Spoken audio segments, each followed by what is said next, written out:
Inside the squared circle, every fighter enters the ring with a specific weapon system.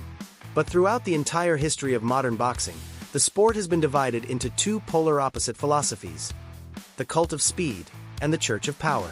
On one side, you have the speed demons, fighters who believe that the human eye is too slow to react to perfect timing, reflexes, and pure velocity.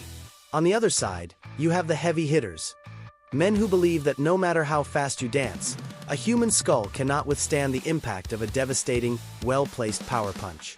It's the ultimate evolutionary question of combat sports. Is it better to be too fast to catch, or too powerful to survive?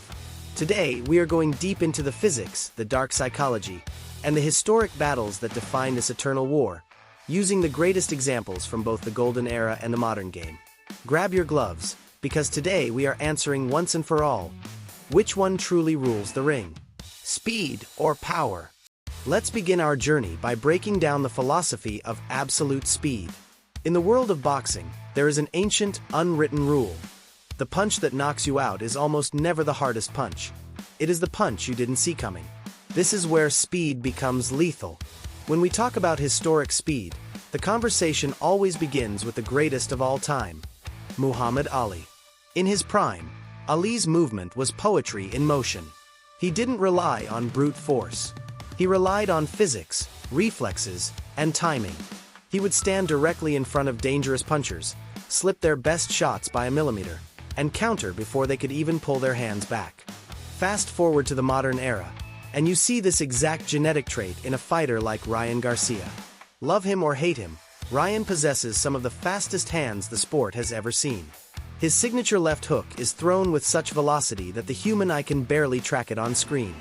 But then, you step into the dark side of the sport.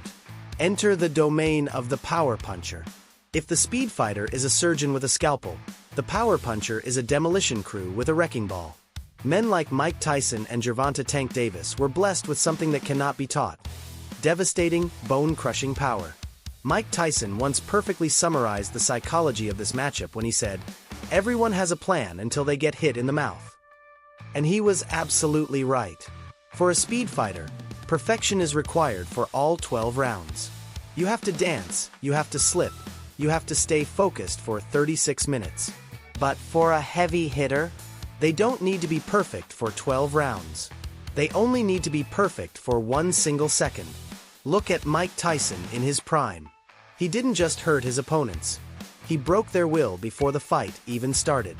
His power was explosive, generated from the hips and delivered with terrifying bad intentions. In the modern game, we see this exact same terrifying aura in Gervonta Davis. Tank Davis is a master of counter-punching power. He doesn't need to throw 100 punches around. He sets traps, waits patiently, and when he explodes, his power is absolute canvas-melting shutdown. One clean uppercut from Tank alters the trajectory of a fighter's career. Raw power changes the entire climate of a boxing match. The moment a heavy hitter lands a clean shot on your gloves, your confidence shatters. Power creates fear, and fear makes you slow. To truly understand this dynamic, we have to look at the tactical chess match that happens inside the ring. When a speed fighter faces a power puncher, the ring becomes a high-stakes hunting ground. The speed fighter's goal is to control the space. They use lateral movement, constant footwork, and a rapid-fire jab to keep the monster at bay. They want to make the power puncher miss, because throwing heavy punches into thin air drains cardio faster than anything else. However, the power puncher has a different objective: cutting off the ring. A smart power puncher doesn't chase the speed fighter in circles. They step diagonally, trapping them against the ropes, taking away their escape routes. Once a speed fighter loses their space, their speed is neutralized. They are forced to stand their ground and trade shots, which is exactly what the monster wants. It's a beautiful, terrifying game of cat and mouse where one mistake means game over. So, when we look at the entire history of the sweet science, what is the ultimate verdict? While raw power will always sell out arenas, create viral highlights, and strike terror into the hearts of men, history shows that speed, combined with a high fight IQ, is the most dangerous weapon in boxing. The math of the ring is simple. If a speed fighter can successfully slip and survive the early power shots, and force the match into the deeper later rounds, the victory almost always goes to them. Power demands an enormous amount of energy, and as the clock ticks away, the heavy hitter slows down, while the speedmaster takes complete control. The absolute greatest legends discovered that you cannot rely on just one.